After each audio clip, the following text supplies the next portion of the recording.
Bueno, continuando entonces con los tips que tenemos que tener en cuenta cuando diseñamos PCB. Vimos la semana pasada que tratar de que las uniones sean las uniones en T. Y yo quiero venir a este punto, que sean con un ángulo de 45. Vimos, bueno, que la placa tenga orificios de montaje.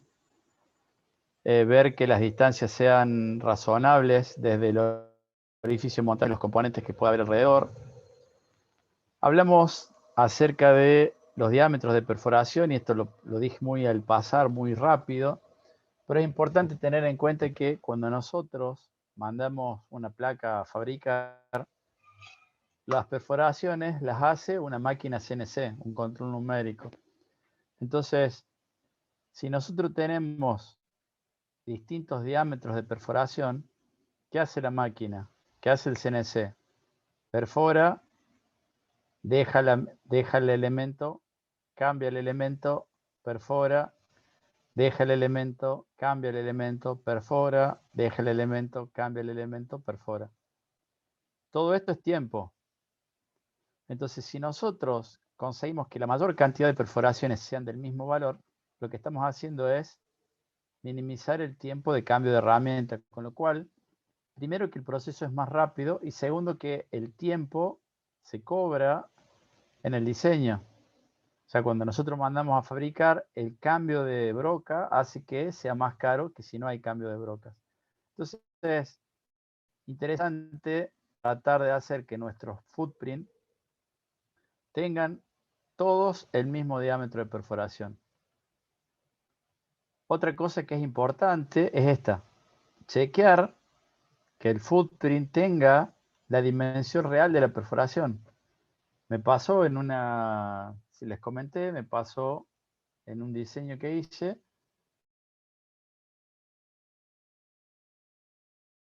El componente es más grande que esa perforación. Y si esta perforación se utiliza como through hole para unir la capa top con la capa bottom, si yo paso por acá una mecha para que esta conexión pase, ¿qué estoy haciendo? Estoy rompiendo la conexión mecánica. Entonces ahora la capa bottom deja de estar conectada con la capa top porque la perforación para que entre el pad, digamos, el pin del componente, lo hizo. Entonces es importante estar seguros de cuál es la dimensión real, por un lado de las perforaciones y por otro lado de las dimensiones del componente.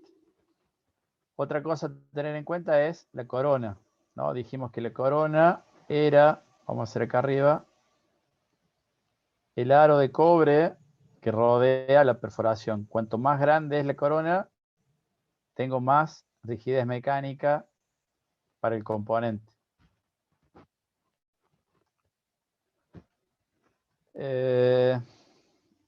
Bueno, tenemos que saber qué parte es la que ocupan los componentes para que las partes metálicas de esos componentes no toquen con posibles partes del diseño, o que un componente no se superponga con el pad de otro componente, con el footprint de otro componente.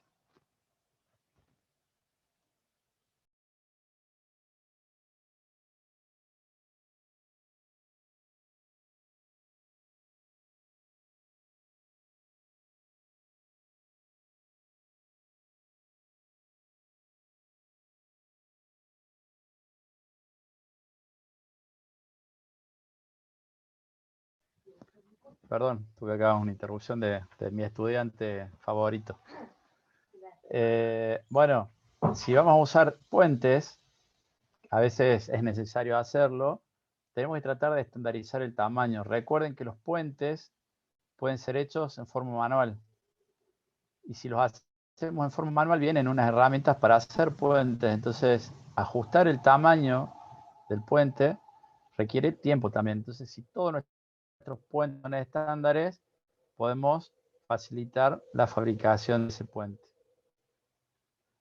Otra cosa interesante es saber cuáles son las cotas máximas de corte. Vamos a ver que los fabricantes dicen que pueden manejar hasta una cierta dimensión. Entonces nosotros tenemos que saber, a ver qué dice el chat.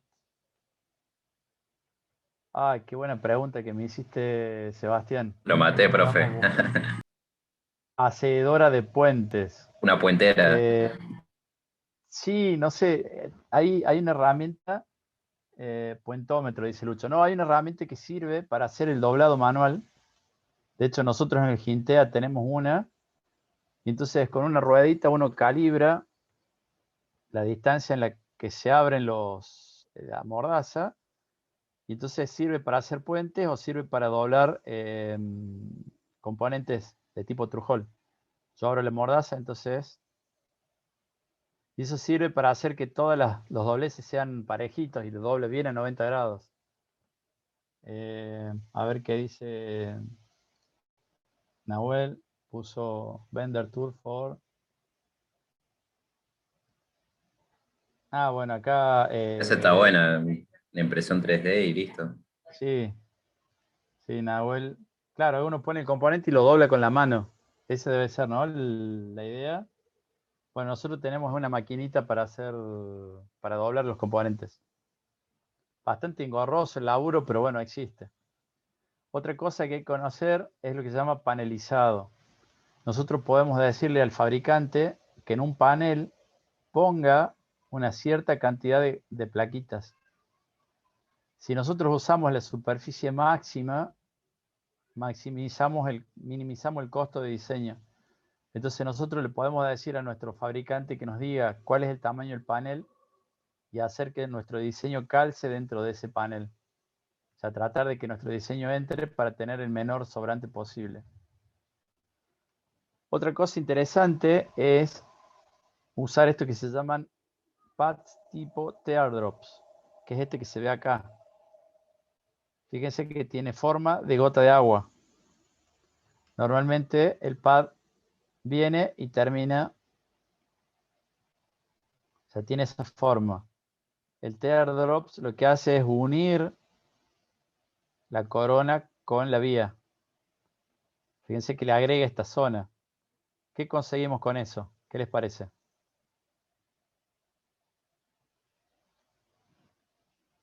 Menor probabilidad de que se rompa la pista con respecto al pad. Exactamente, tenemos menor probabilidad que se quiebre acá. ¿Por qué se quiebra ahí? Porque digo, normalmente los conectores hacen un cierto trabajo sobre la pista. Y si el diámetro del pad, del diámetro de la vía, de la perforación es un poquito más grande que la del componente, el componente va a quedar bailando y existe la posibilidad que se despegue. Entonces, para maximizar el trabajo que hace el cobre para mantener ese componente, nosotros podemos usar estos pads que se llaman teardrops. También eso, profe, ayuda a que si nosotros estamos soldando una pista y la calentamos demasiado, no se despegue, ¿no? Claro, Que tenga una mayor superficie. cuanta más superficie de cobre tengamos, siempre vamos a tener mejores respuestas al momento de soldar, al soldar o al desoldar. Entonces, en general, nosotros cuando bajamos el ancho de pista, ¿cuándo se baja el ancho de pista? ¿Qué les parece? Cuando queremos hacer que sea más chico. Cuando queremos hacer que sea más chico, tenemos muchas pistas en el menor área posible. Pero si no tenemos limitaciones, porque hay muchas placas que requieren de una gran superficie porque tienen muchísimos conectores. Déjenme buscar acá un diseño sobre el cual estoy haciendo unos trabajitos ahora, a ver si les puedo mostrar. A ver, si es que la tengo aquí.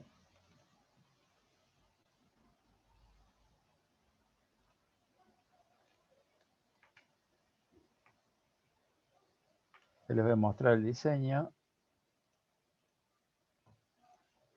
Fíjense, este es un diseño sobre el cual estoy trabajando. Esto que se ve acá arriba son todos conectores. Esto que se ve acá al costado, todos conectores. Esto que se ve acá, esto es conector, este cuadro es conector. Esto que se ve acá, conector, conector, conector, conector. O sea, fíjense, podría haber achicado más la placa. No, la verdad que no. Muy poquito podría haber achicado. Muy poquito, porque los conectores son conectores Bornera. Y el conector Bornera tiene una dimensión y no puedo hacer eso. Entonces, me conviene ahorrar espacio. Fíjense el espesor, el ancho de estas pistas. Si ustedes, dice alarma, ¿no? Pero si ustedes no vieran qué está conectado ahí, ¿qué pueden decir con respecto a estas pistas?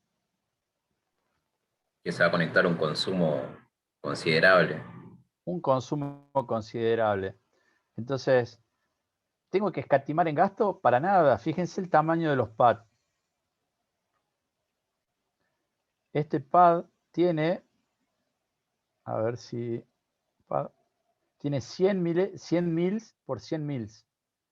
Por defecto, este componente viene en 60 mils. Miren, esto es 60. Fíjense la diferencia de tamaño del conector, del pad. La perforación es la misma. Vamos a cambiar la unidad para que lo vean.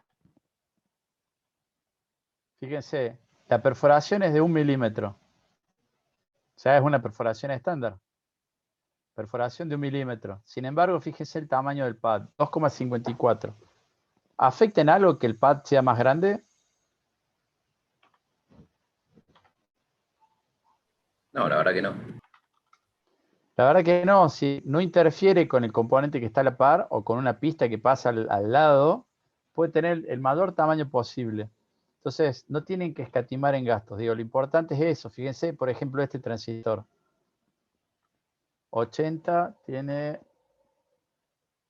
2 milímetros por 2 milímetros, 1 milímetro de diámetro de perforación. Todas las perforaciones son de 1 milímetro. Pero me pasó en un diseño que, acá tengo unos jumper, a ver, este por ejemplo, no, este es C7, bueno, este C7 era un jumper, era un diseño, tiene esta forma. Entonces, esta perforación, en vez de ser de 1 milímetro, me quedó en 0,8, que es el valor que viene por defecto.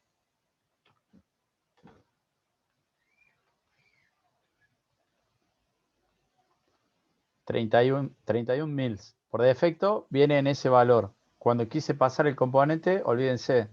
Y fíjense en este lado, en este que es el de 5 voltios. ¿Qué pasa si yo aumento la perforación una vez que está hecho el metalizado? ¿Qué ocurre? Y no te queda conectada la capa de botón con la superior, la top. Se corta, ¿ves? La conexión. Y si yo corto la conexión y le digo Design Rule Check, le digo que se fije qué está pasando, me va a decir que el net más 5 está roto. Fíjense cómo este pad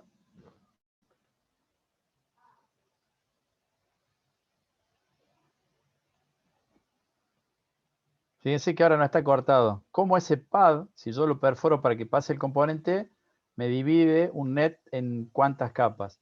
Y si no me doy cuenta cuando hago la perforación, porque no en esa yo perforo a sabiendas que voy a poner estaño de abajo y de arriba, y no lo tengo en cuenta, olvídense con ese diseño. Van a tener una falla. ¿Y cuánto tiempo puede pasar hasta que se den cuenta dónde estaba el error?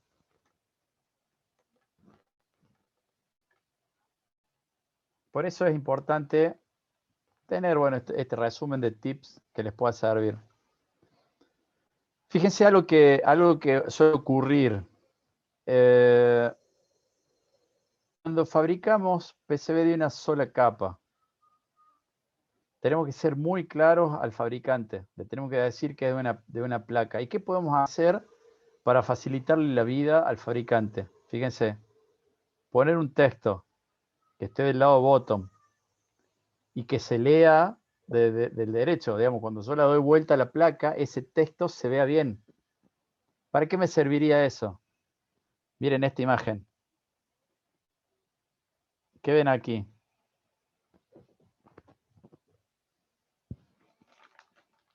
Unos integrados. ¿Qué más? No coincide el pin 1 del integrado con el pad cuadrado.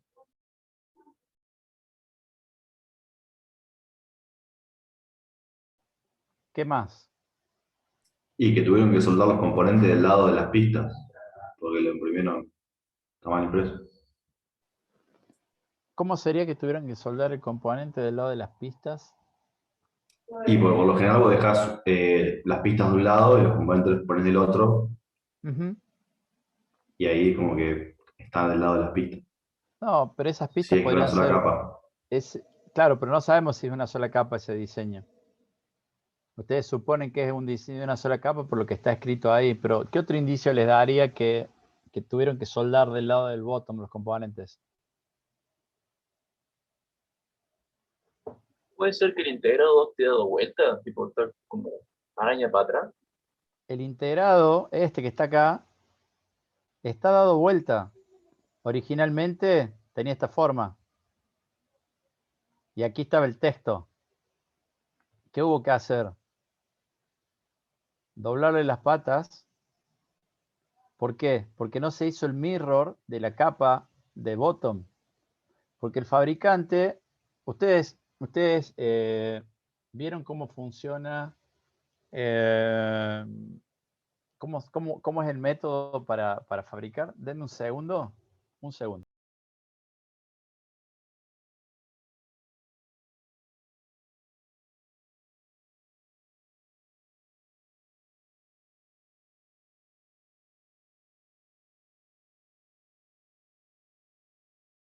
Les voy a mostrar algo que les va a permitir ver con claridad lo que les estaba diciendo. ¿Se acuerdan lo que les dije de panel?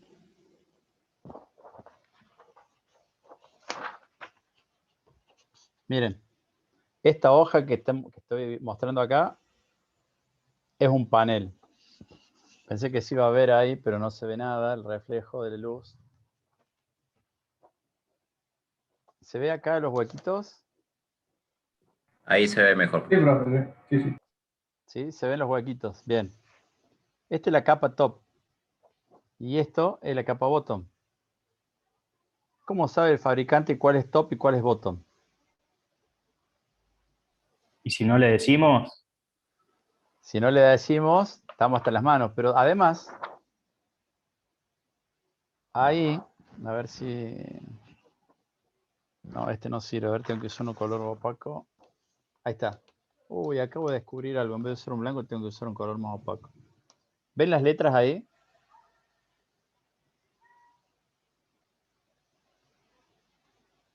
Ya, Sí, se ve. superior, Sí. profe. Sí. Miren, ahí la doy vuelta.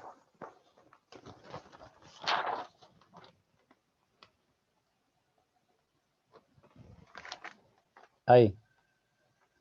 ¿Qué dice? Mask top. ¿Cómo sabe el fabricante que va así y no así? Por cómo se lee. Por cómo se lee.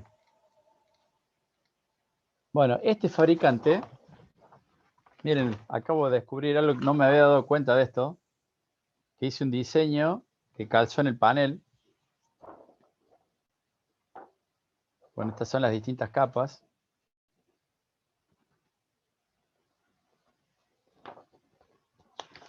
Aquí están las dos, miren las dos capas, top y bottom.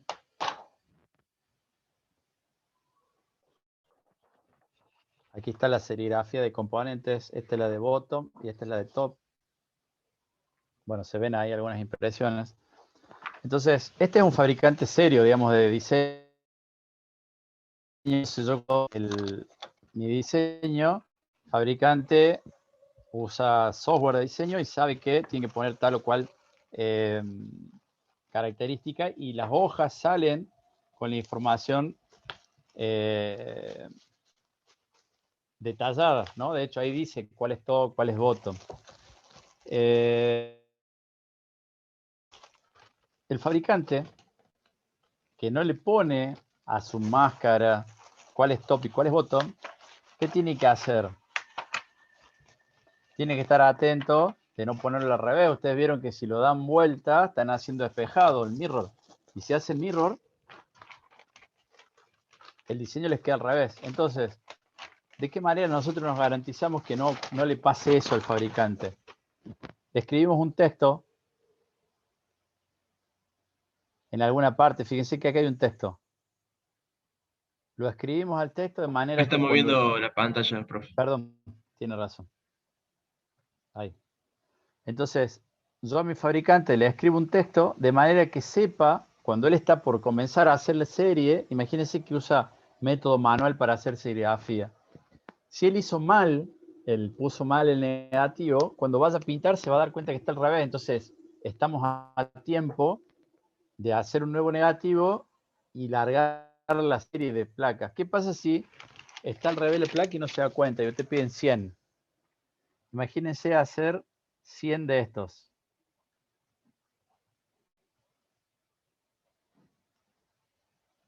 De acá se ve eso.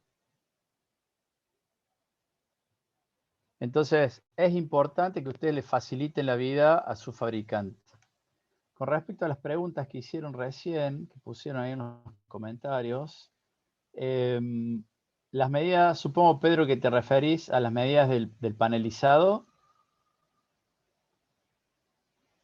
Eran las medidas que usted dijo que había que aprovechar al máximo las placas. El Claro. tamaño que el fabricante puede procesar. Bueno, ese tamaño es de acuerdo a la máquina que utilicen. Son como 450 por 390, una cosa así. Son valores aproximados, pero está bueno que ustedes puedan maximizar porque el fabricante, primero que hace series más rápidas. O sea, yo le pido, de hecho, cuando yo encargo este diseño, buena pregunta, Nahuel. Este diseño, fíjense que acá saca 8 por vez. Entonces el fabricante, ¿yo qué le tengo que pedir? ¿10 unidades o 16? 16, fija. 16. El Y fabricante si le dice, pide che, 10, le va a echar un gallo. no, si yo le pido 10, él me dice, che, salieron 14. Y me vende las 14. Porque puede ser que alguna haya fallado de esta tanda. Pero si yo le digo, dame 10, ¿él qué hace? Hace un panel y un poquito. El otro poquito, ¿para qué lo utiliza? Para otro cliente. Porque él, ¿se acuerdan el paso a paso que vimos la semana pasada? Volvamos para atrás. El paso a paso que vimos la semana pasada, esto de ir poniendo las capas y imprimir y pasar por el ácido, él no procesa una plaquetita de 10x8, él procesa un panel. Entonces, para no perder material, ¿qué tiene que hacer? Tiene que agregar en ese panel otro diseño. Entonces eso también complejiza la entrega del material, el tiempo en el que el fabricante le entrega las placas. Con relación a la pregunta que hace Nahuel, estas impresiones las hace el fabricante. Entonces, cuando ustedes mandan un diseño, el fabricante te cobra lo que se llama costo fijo. El costo fijo es esto, los negativos, la impresión y el material fotográfico. Cuando yo voy y retiro mi diseño, él me entrega los negativos. Ahora, si yo quiero replicar este diseño, quiero hacer 100 placas más, ¿qué tengo que hacer? Le llevo este paquete y el fabricante ya no tiene que hacer los negativos. Entonces, me ahorro la parte de lo que es negativo. ¿Está? Sale un poco más barato. ¿Qué más? ¿Cuánto sale eso, profe, estimativo? ¿Cuánto vale esto? No me acuerdo. Costo fijo creo que eran $30. O sea, en términos de plata es mucha plata, pero yo hice hacer con este diseño, no sé si 200 placas. Entonces, si vos dividís $30 en 200, no se incrementa en absoluto el costo.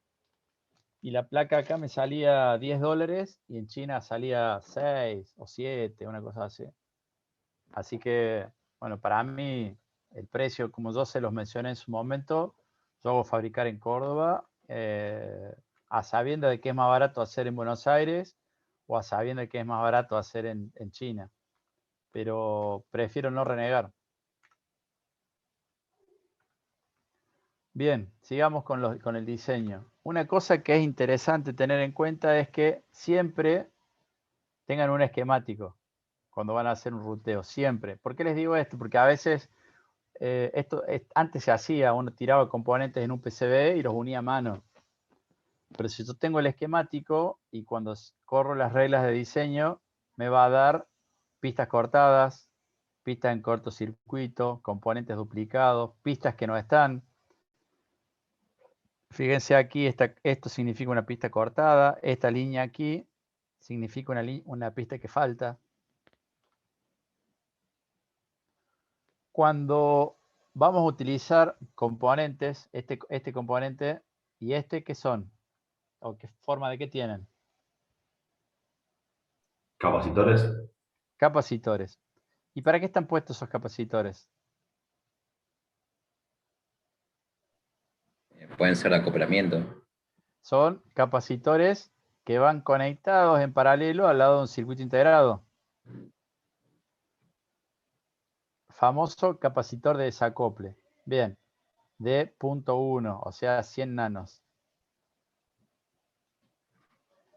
Este capacitor, fíjense que va puesto a BCC y va puesto a masa. Fíjense, este pad, estas son vías para minimizar ¿se acuerdan las distribuciones? ¿Cómo es? Las capacidades parásitas. Se ponían vías. Bueno, fíjense, este pad está conectado a masa. Esto es GND. Y este pad también está conectado a masa. ¿Qué diferencia hay? Ocurre que si ustedes ponen calor aquí, ponen la punta del soldador, ¿qué ocurre con el calor? Se va a disipar, vamos a estar un rato largo calentando. Se va a ir al plano de masa. En cambio, ¿qué pasa si ustedes ponen el soldador aquí?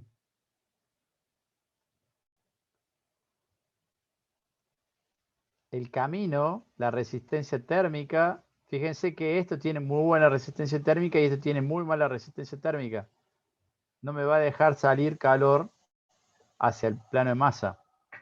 Eso se llaman thermal paths. Y ustedes pueden definir cuántas vías de conexión al plano térmico quieren tener. Eso se puede especificar. Estos son parte de las reglas de diseño. ¿Qué hay que tener en cuenta para seleccionar cuántas cantidades de vías ponemos? Esa es una pregunta que no le puedo responder. O sea, lo voy a investigar. De hecho, fíjense que no lo sé, pero pienso, esto tiene menor resistencia, digamos, esto disipa menos calor hacia el pad térmico que este. Este tiene 2, este tiene 3, este tiene 4. O sea, este va a ser un mejor conductor térmico que este. Tenemos que pensar también que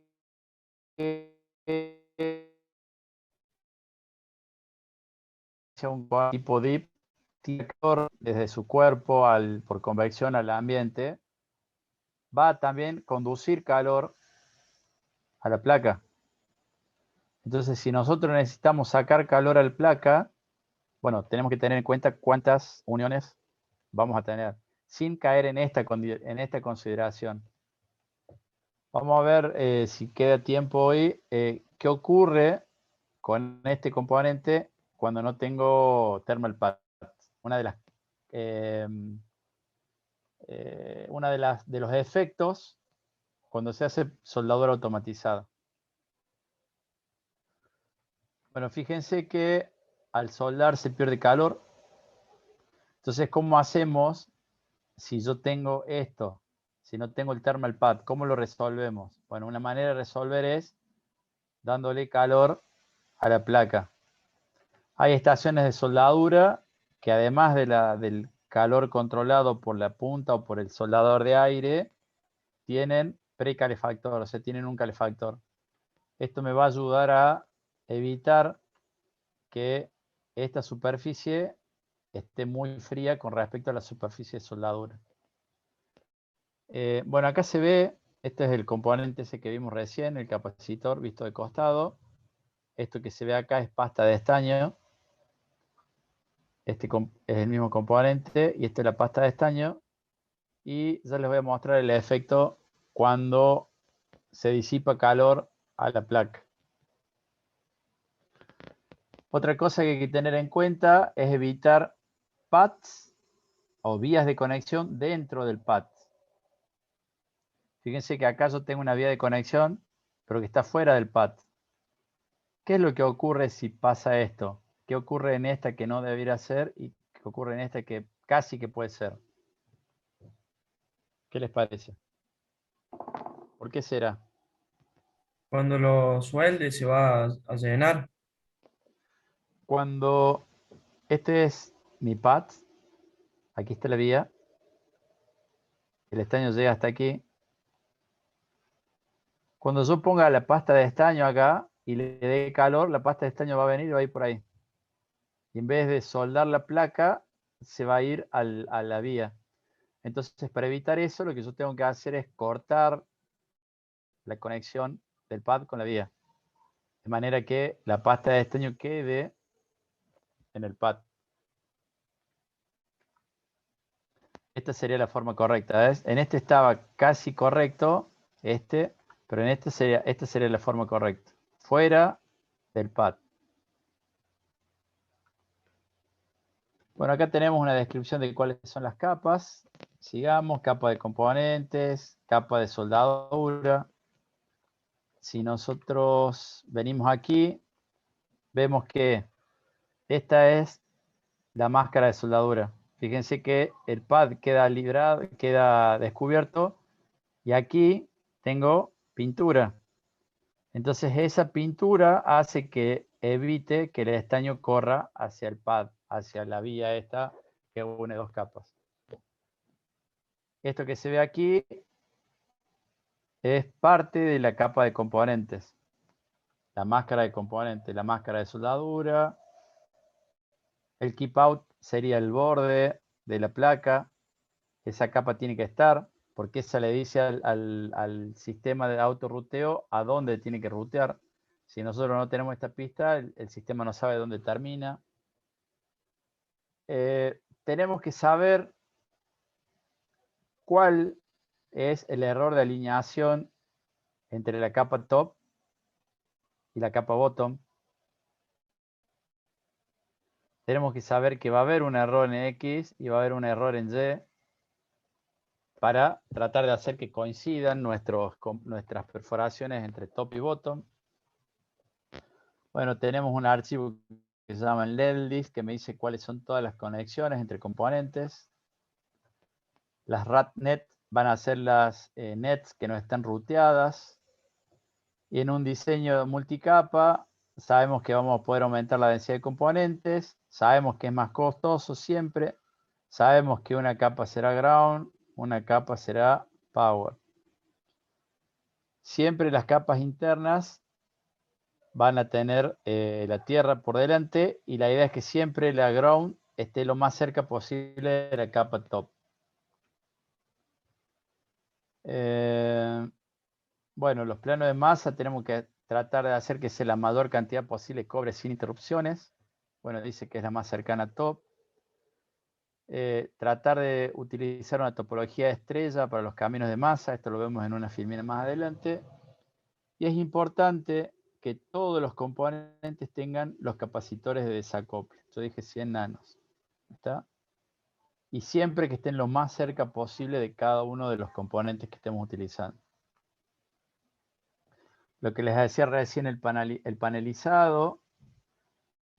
Panelizar significa que el fabricante va a tener, esto es desperdicio, menos desperdicio, pero además nos va a permitir, cuando nosotros hacemos soldadura automatizada, poder soldar muchas placas de pequeño tamaño a la vez.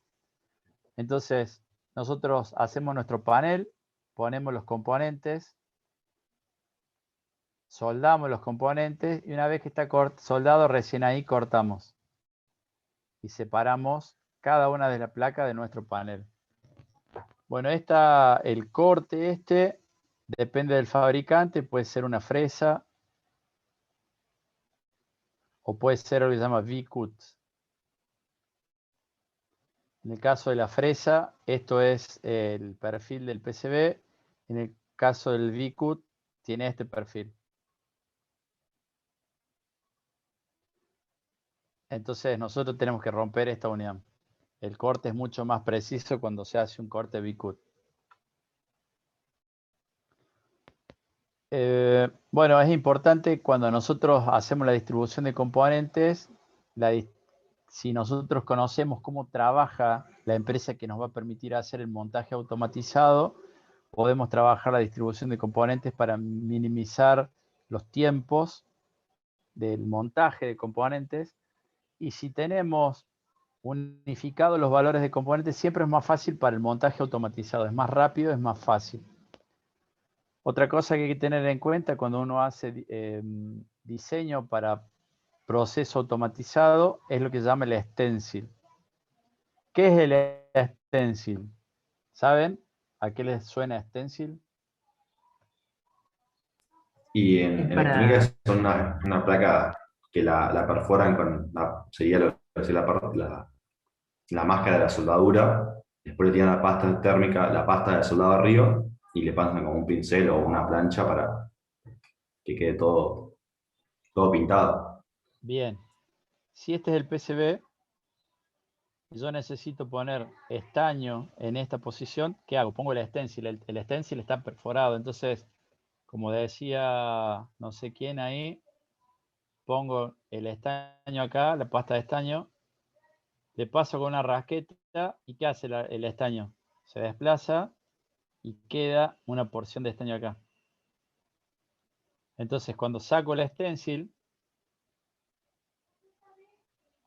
saco el estaño remanente y saco el stencil, ¿qué me queda? Me queda la placa lista para poner el componente. ¿Dónde se supone que va a ir el componente? Arriba del estaño. Bueno, para eso sirve la stencil. Es importante conocer las dimensiones de los pads para el stencil. Si este es un pad de componente, acá lo vamos a hacer, si este es un pad de componente, ¿cómo tiene que ser el stencil? ¿Más grande o más chico que el pad de un componente?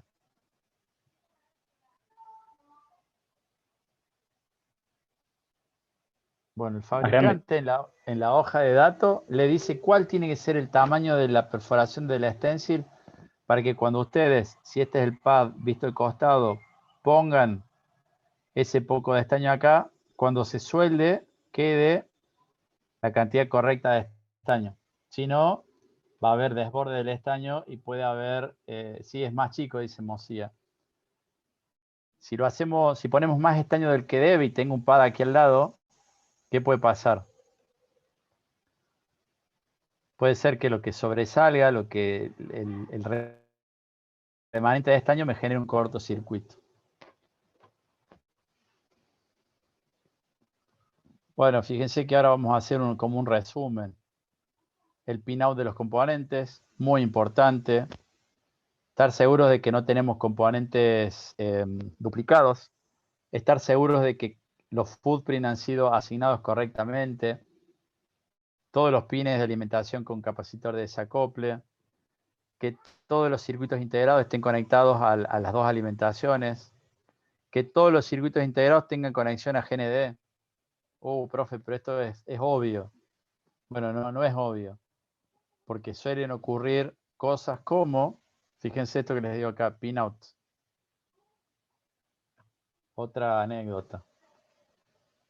Esto yo les cuento para que ustedes no lo repitan.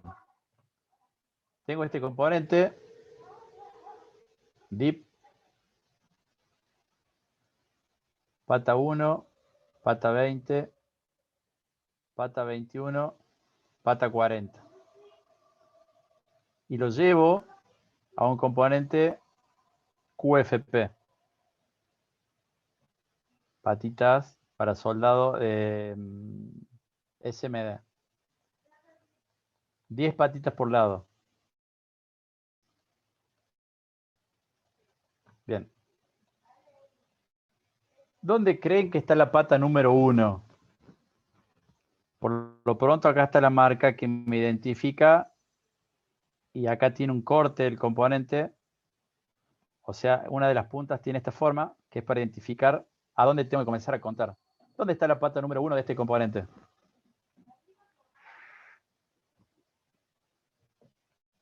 En lateral izquierdo arriba del todo. Esta, ¿no? Digo, por una semejanza con el dip. Bueno, lamento informarles que la pata número 1 es esta. Lamento informarme a mí también que la pata número 1 es esta. ¿Qué hice? Esto es una anécdota real. ¿Qué hice? No verifiqué el footprint. Entonces yo supuse que la 1 era esta. Entonces, supónganse que la 10 y la 11 son alimentación. Entonces, por acá, esta era la 10 que va a más B. Y esta es la 11 que va a GND. Hice mi diseño y no anduvo, y no anduvo, y no anduvo, y no anduvo, hasta que se me ocurrió revisar a dónde estaba conectada esta pata, que era la alimentación. Y esta pata estaba conectada a un LED. Y ese LED acá estaba conectado por aquí. Entonces, cuando vi que la pata 10, que era para mí la de alimentación, estaba conectada a un LED, que era la pata 16, comencé a revisar el footprint y lo que estaba mal era la asignación de números en el footprint. Todo el diseño, el ruteo, todo estaba perfecto, lo que no estaba desplazado 6 lugares. ¿Qué pasó con esa placa? ¿Se acuerdan que les dije el 10% del monto total representa el 100% del diseño que está mal? Sí. ¿Cuándo creen que nos dimos cuenta que el footprint estaba mal? Y una vez que lo Cuando soldaron estaba todo y todo lo probaron. soldado. Habemos soldado todos los componentes, pero todos los componentes. El tiempo que habemos todos soldando, porque no es más allá de los componentes, sino el tiempo que estuvimos soldando, para después ver que el diseño estaba mal porque estaba mal el footprint. Bueno, es muy importante hacer esas verificaciones, muy importante. Tratar de hacer que las masas estén separadas, tener en cuenta cuáles son las corrientes máximas que van a soportar esas pistas, estar convencidos de cuál es el conector que vamos a soldar sobre la placa. No es lo mismo un conector macho que un conector hembra. En una placa de B9, el TX es 2, pero en una placa macho y en una placa hembra el TX es 3. Entonces, si me equivoco de conector, me equivoco de conexión. ¿Y qué tengo que hacer cuando ocurre esto? ¿Cuál es la solución?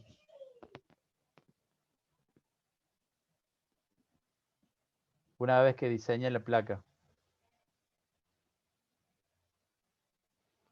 Trincheta, corte de pistas, puentes, retrabajo. Bueno, siguiendo con estos tips, tratar que los circuitos, que los cristales estén lo más cerca posible de los circuitos a los cuales se conecta para el oscilador. Tratar de que las pistas no sean menores a 8 mils, siempre teniendo en cuenta que este valor es el que el fabricante me dice que puedo usar 6.000, tiene que ser como mínimo de 6.000, igual que las separaciones. Bueno, las vías y los holes, atento a los valores que me permite el fabricante. Las vías de alimentación siempre tienen que ser más grandes. Lo que vimos recién, las vías separadas de los pads, el clearance, la separación entre los planos de masa y las pistas. Bueno, tratar que estén separadas por bloques, ¿no? La distribución de componentes sea por bloques. Tratar de que los componentes no se pisen entre sí. Esto de la topología lo vimos recién, ya lo vamos a mencionar. La masa igual, que converja en un punto. Y esto podría ser algo muy útil, tener en cuenta, que la placa entre en el gabinete que vamos a elegir, usar. Hoy ustedes tienen la posibilidad de utilizar impresora 3D para hacer que sus diseños calcen dentro de un gabinete. Pero ¿qué pasa si van a usar un gabinete comercial? Bueno, entonces tienen que tener el verdadero valor de las dimensiones de ese gabinete para que la placa calce perfectamente. Y pueden utilizar software CAD como apodo. SolidWorks les permite importar el diseño en 3D y llevarlo a, digamos, importar el diseño de la placa en 3D y meterlo en SolidWorks para ver si efectivamente calza dentro de su gabinete. Denme un segundo.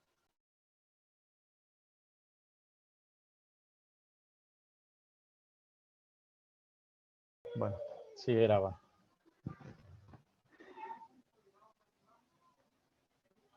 Algunos ejemplos.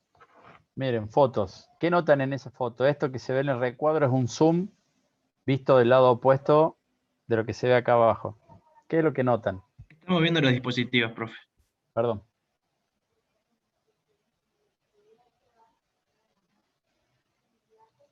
Ahí, en este ejemplo. ¿Qué notan? Todo muy juntito. Muy juntito está bueno, es lo óptimo. Pero ¿qué otra cosa más ven? Está como medio soldado. Pero Raro. es un true hole soldado sobre un SMD. Es un true hole soldado sobre un SMD. Más o menos está la respuesta. Yo ahí veo Especificaciones que no calzaban de el la pad y le placa. pusieron unos pinos componentes. De Las costado. especificaciones de la placa no coinciden con los componentes. Fíjense que el diseño, ahí alguien dijo que el componente, el footprint de este componente, no es el footprint del diseño que tiene la placa. Entonces, para resolver eso, tiene una prolongación con patas de otros componentes. ¿Qué ocurrió acá? Este es un diseño mío. ¿Qué ocurrió acá? Esta placa estaba diseñada para un tipo de inductor y cuando yo compré el inductor, el proveedor me mandó otro tipo de inductor. Entonces, ¿cómo resuelvo el problema? O consigo el diseño, el tipo que había decidido utilizar, o para la versión 2, fíjense acá. Este es el footprint del inductor. Y ahora este es el footprint actual. Es la misma placa que cambió de footprint. Ahora, ¿qué ventaja tiene este footprint con respecto al de arriba? No sé si se ve ahí en amarillo. Ahora yo aquí puedo poner o lo que está en rojo o puedo poner el componente con el footprint del diseño anterior, de este. Entonces, yo tenía en mi banco de diseño de componentes, en mi stock de componentes, tenía este footprint. Fue el diseño acá arriba. Y tenía ese componente real. Bueno, hice el diseño, mandé a fabricar y cuando vino la tanda de componentes que había comprado, bueno, ahí me equivoqué yo en la elección. Entonces, la solución fue esa que ustedes vieron. Pata de componente y el componente soldado acá haciendo malabares ahí en el diseño. Fíjense, por ejemplo, otra cosa a tener en cuenta, lo que les decía, la distancia de los agujeros de perforación, de montaje. Fíjense que este tiene la forma de la tuerquita ahí, el dibujo. Bueno, si yo le pongo a este componente una tuerca, la tuerca llega hasta ahí. Entonces me garantizo que no choque con ningún componente que está en la periferia. Fíjense acá, otro detalle, otro error de diseño. A ver si lo logran ver.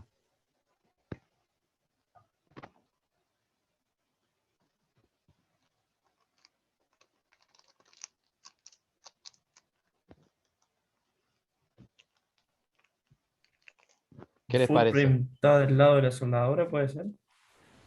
Es un footprint del lado bottom. Está bien porque lleva componentes SMD del lado bottom. ¿Cuál es este es el que está mal. Y este es el que está bien. Y Claro, pero lo está la pisando. serigrafía está tapa. La serigrafía tapa el pad del componente. Y el fabricante de PCB, ¿cuándo se dio cuenta de esto? cuando me entregó el diseño, me dijo, che, Carlos, fíjate que tenés unos componentes del lado bottom que la serigrafía tapó el pad. Esto no lo detecta el DRC, porque si no me hubiera dicho. Entonces, fíjense que la versión que sigue, acá ya tiene puesto el identificador, el designator, lo tiene fuera del componente. Y además, tiene la patita acá en blanco que me dice de qué lado va el ano del diodo, pero fíjense que no está arriba del pad, sino que está al costado. Entonces, ahí salió un ajuste en el diseño del footprint. Aparte de esa línea, también está que el pad cuadrado nos indica cuál es la patita negativa o no. Claro, en Sí, este el pad cuadrado caso, no, el conector ahí. en este caso, acá el conector sí. Pero en el caso del pad, los dos pads son iguales. Del Sí, pero pad me del refiero a diodo. que tiene a la derecha dos conectores, el diodo, que son después los que salen, que el de arriba, en todos los casos, el de arriba es circular y el de abajo es cuadrado. Claro. Ese es un detalle muy finito. Esto es un detalle muy finito. O sea, eso me indica también cuál es hacia dónde va el pad. Pero normalmente uno, ¿qué espera? Y una indicación serigráfica. Ver la línea. Uno espera ver la línea. Entonces, si yo la línea la pongo arriba del pad, ¿qué va a ocurrir cuando ponga estaño? No se va a pegar el estaño. Lo que decía el compañero es en la imagen de la derecha, Acá. donde está el nombre de los diodos, o sea, la Sí. serigrafía de los diodos, arriba y abajo está el círculo y el cuadradito. Este círculo, dice usted. Claro, Y este. eso se Claro, refería el pero compañero. este círculo y este cuadradito son de un diodo que está puesto acá arriba. Ah, bien, bien. O sea, no tiene que ver con el componente. O en realidad, este círculo y este cuadradito son la pata 1 y la pata 14 de un relé. El relé va acá. En top, el relé va ahí. Entonces en bottom, para no poner el diodo acá, lo pongo del lado de abajo y va puesto ocupando el espacio relé. Y entonces, bueno, un error de diseño fue esto, hacer que la línea y la serigrafía queden metidas adentro del componente. Y esto hay que hacer el chequeo, digo, uno tiene que agarrar e imprimir una hoja con todos los componentes y revisar uno por uno para ver si está bien identificado, si se ve la identificación. Fíjense que algo que les mencioné en alguna de las filminas es todos los diodos van para el mismo lado. Eso ayuda al momento del armado. Porque digo, che, ¿para dónde irá este componente? Y si están todos puestos para el mismo lado, los pongamos todos para el mismo lado. Le facilitemos la vida al armador.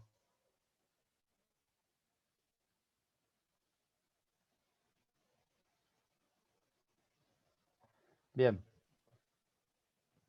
¿Qué hay que tener en cuenta? Y ahora vamos al efecto del diseño con relación al EMI. ¿Qué es el EMI?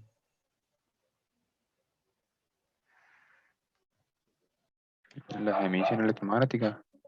Las Inmunidad. emisiones, ¿no? Los diseños, los PCB van a emitir y van a recibir interferencias. Y entonces nosotros tenemos que tratar de que estas emisiones se vean contenidas. Fíjense, en un 70% vienen de la placa, en un 10% vienen del software y en un 20% vienen del diseño propiamente dicho. O sea, de qué componentes ponemos y qué componentes no ponemos. Entonces, fíjense cómo ante el EMI, un buen diseño me va a facilitar la vida. Bueno, nosotros tenemos que tener en cuenta que sea inmune tanto a, digo, que el sistema sea robusto y que no emita y que sea inmune, ¿no? Que no genere ruido y que además el ruido que venga de afuera no lo interfiera. Y esto que está acá es lo más importante de todo. Si nosotros pensamos hacer un diseño que tiene que cumplir con opciones de compatibilidad electromagnética, esas condiciones tienen que estar establecidas desde un principio. Antes de arrancar con el diseño, tenemos que saber que queremos cumplir con estas condiciones. Porque si no, después tengo que agregar un NTC, un varistor, un supresor de transitorios, y si no lo tuve en cuenta, no tengo lugar en la placa y tengo que hacer un montaje paralelo aéreo. Bueno, hay cosas que hay que tener en cuenta que tienen que ver con la alta frecuencia. Cuando nosotros hablamos de alta frecuencia, vamos a hablar de mucho ruido. Y si hablamos de alta frecuencia, tenemos que hablar de adaptación de impedancias. Entonces, aparece lo que se llama strip line o microstrip, que van a ser vías de conexión, pistas de conexión, que de acuerdo a sus dimensiones físicas van a tener una cierta impedancia. A ver si está acá. Fíjense, ya vuelvo para atrás. La impedancia de una línea depende de sus dimensiones. Depende del sustrato, si es FR2, si es FR4. Depende del espesor del sustrato. Depende del espesor del cobre. Depende del ancho de la pista. Lo que nosotros tenemos que hacer es tratar de que nuestro sistema esté adaptado en impedancia. Si está desadaptado, ¿qué va a pasar? ¿Se acuerdan qué pasaba cuando agarramos una línea de transmisión y al final le poníamos una resistencia? Y si no está adaptada, se refleja la onda de entrada. Tira un pulso, ese pulso, si no está adaptado, se refleja y lo que puede hacer es que la señal sume el pulso o reste el pulso. Entonces, una señal cuadrada se va a deformar a lo largo de esa pista. Entonces, esa desadaptación o esa adaptación se logra conociendo las dimensiones de esa línea de transmisión. Eso se llama microstrip. Entonces, está tabulado y están especificadas las ecuaciones con las cuales yo puedo determinar qué impedancia quiero y cuál tiene que ser el ancho de pista de acuerdo al sustrato que estemos utilizando. Bueno, dice que las señales rápidas o de RF deberían tener un plano de tierra en la capa adyacente, o sea que si esta es una señal de alta frecuencia, esto es GND. En este caso, este microstrip es una pista que está dentro. Esto sería la capa 1, esto sería la capa 2, esto sería la capa 3, esto sería un sándwich que vimos multicapa. Entonces fíjense que al menos una de estas tendría que ser GND. Bueno, dice que tenemos que usar los capacitores de desacople. Dice que no tenemos que usar pistas debajo de un microcontrolador cuando hablemos de alta frecuencia. Tenemos que tratar de hacer que señales rápidas o señales de clock estén lo más cerca posible del micro. O sea, la unión sea lo más corta posible. En el caso de dos capas de alta frecuencia, fíjense que se debe rutear primero la alimentación. Cuando hablamos de 4 capas, esta consideración ya no la tenemos que tener en cuenta. ¿Por qué? Porque cuando tengamos 4 capas, esta será la alimentación, ground, y esta será alimentación. Y acá vienen las señales de buses de datos. Generalmente las de alta frecuencia vienen en el top y las de baja frecuencia vienen en el bottom, en una placa de 4 capas. Bueno, repetimos, separar las masas analógicas y digitales y unirlas en un solo punto. Bueno, más o menos lo que se busca cuando nosotros diseñamos un sistema es, fíjense, separar etapas. Tratar de que cada etapa quede separada y esté sectorizada. Entonces, de esa manera, fíjense otra cosa importante, los conectores que estén en la periferia de la placa. Bueno, acá lo mismo, lo que vimos recién. Fíjense este diseño. ¿Qué es lo que notan en ese diseño?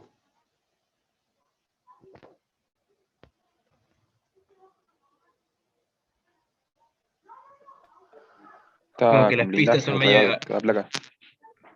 De nuevo, de a uno. No, los blindajes, cada placa tiene un blindaje. Cada vez tiene un blindaje. ¿Qué más? Además, el externo tiene un plano de masa externo alrededor de las placas. Bien. Veo. ¿Qué más? Como que no son regulares las pistas, son media ondeadas. No son rectas las pistas y son ondeadas. Digo, están tratando de conseguir el camino más corto posible. Fíjense que en este caso, cada etapa está separada. O sea, quiere decir que esta tendrá un GND y esta tendrá otro GND y se unen en un solo punto. Entonces, cada módulo de esta manera me garantiza que no va a meter interferencia en el módulo que sigue y viceversa.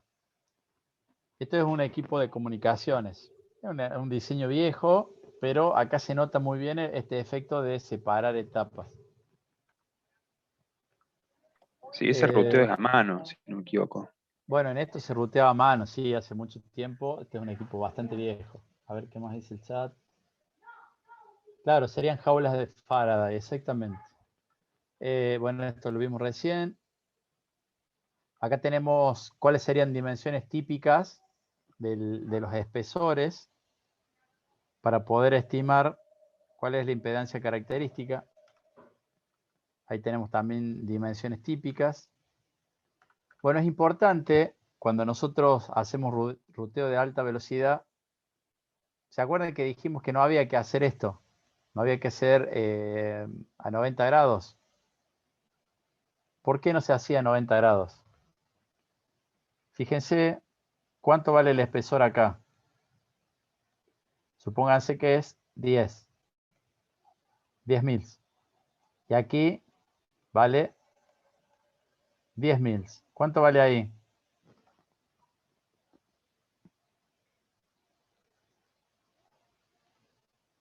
¿Vale 10 mils o vale cuánto?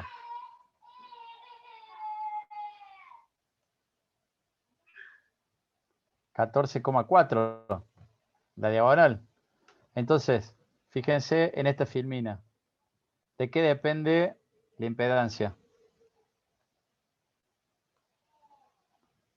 Entre otras cosas, de W. Aquí está W. Entonces, ¿qué ocurre cuando voy por acá? Tiene una impedancia. Y cuando llego a este punto, desadapto. Entonces, en este codo, yo estoy consiguiendo ese reflejo que habíamos visto recién, que ocurría en la reflexión. En cambio, si nosotros hacemos a 45 grados, si bien acá y acá cambia la impedancia de este valor con respecto a ese, la desadaptación es menor. Y no sé si se acuerdan que vimos una clase el año pasado de osciloscopio analógico. Había algo característico de la presentación que yo di. ¿Alguien se acuerda?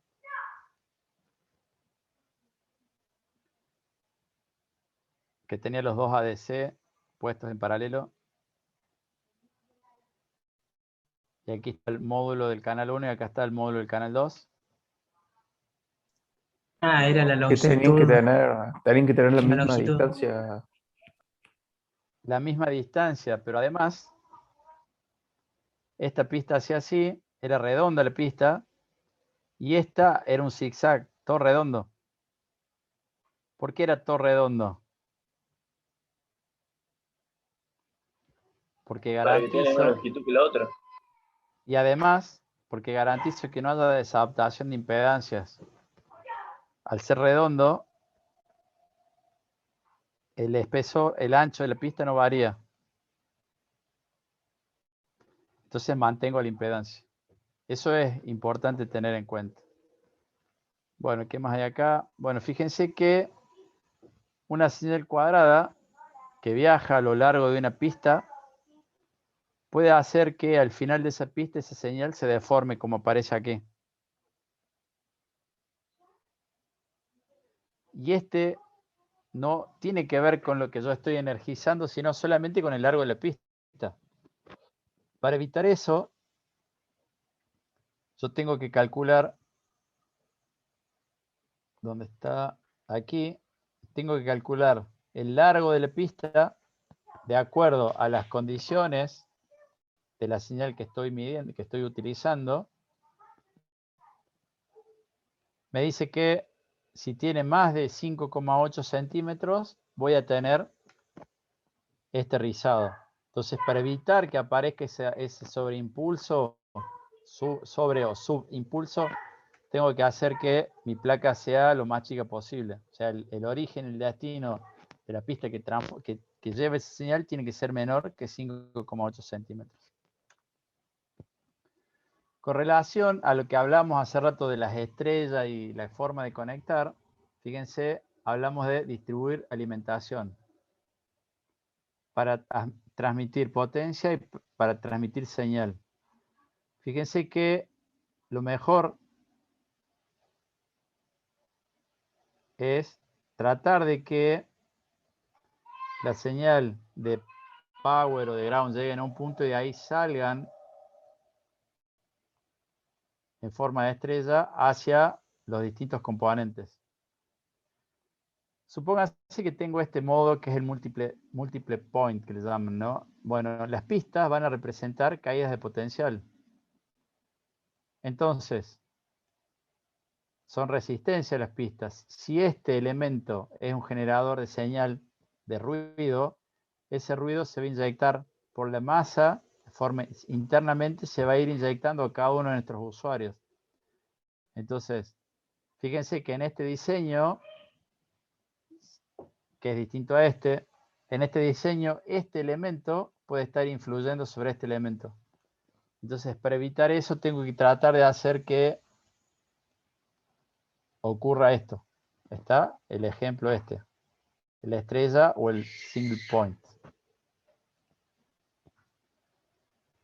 Tenemos que pensar también por dónde vuelve la corriente de retorno.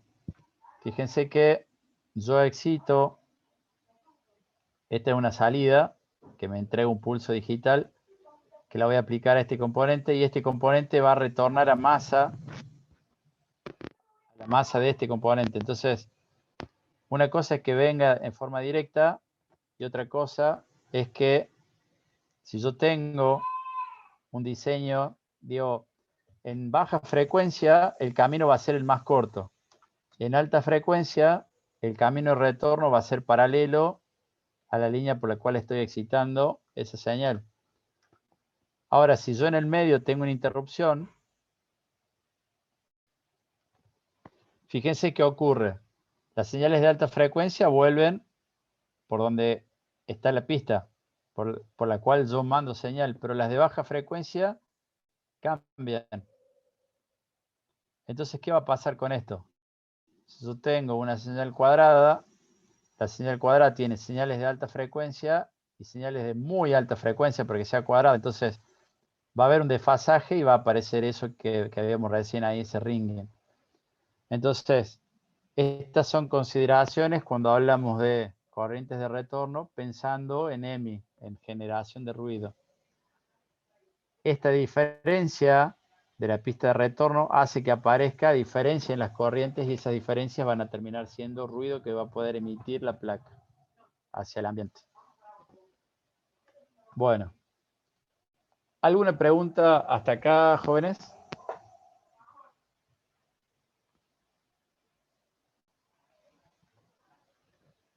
¿Nada?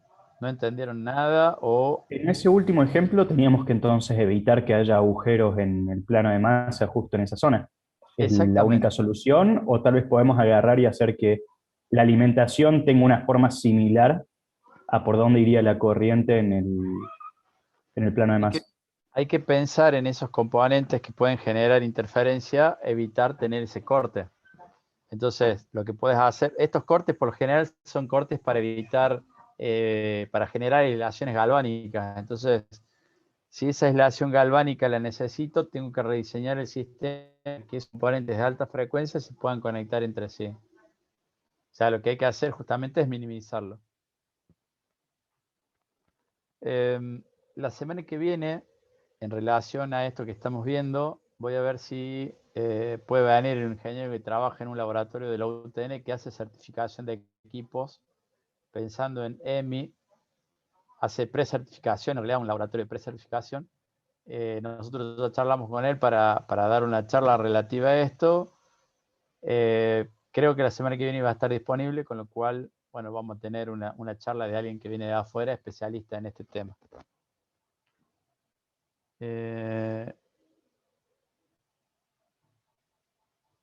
Perdón la interrupción. Bueno, ¿alguna otra pregunta? Bueno, traten en lo posible, ahora ustedes que van a tener que quizás hacer algún diseño en PCB, traten en lo posible, como trabajan en grupo, haga uno, dice el otro, corríjalo. Traten de armar de todas estas cuestiones que planteamos acá en clase, de armar un checklist en una hoja, todas las consideraciones que están acá en hojas separadas, transformarlas en una lista e ir verificando dentro de lo posible que se cumplen todas esas condiciones. Para evitar cuestiones que no son subsanables una vez que la placa está hecha. Para evitar tener que hacer eso que les decía, cortar una pista y hacer un parche. Es importante tratar de seguir esto para que no gasten energías cuando no funcione la placa, cuando tenga algún error la placa. Bien, jóvenes, por hoy creo que es suficiente. Aparte estamos en horario ya. Sí, nos pasamos un ratito. Nos vemos miércoles Sí, que profe. viene. Si todo sigue igual. Profe. ¿Iba a decir algo, Facundo? Sí. ¿O estaba saludando? No, sí, quería decir algo. Diga. Ahora nos podemos quedar un segundo hablando de una cosa. Sí, podemos.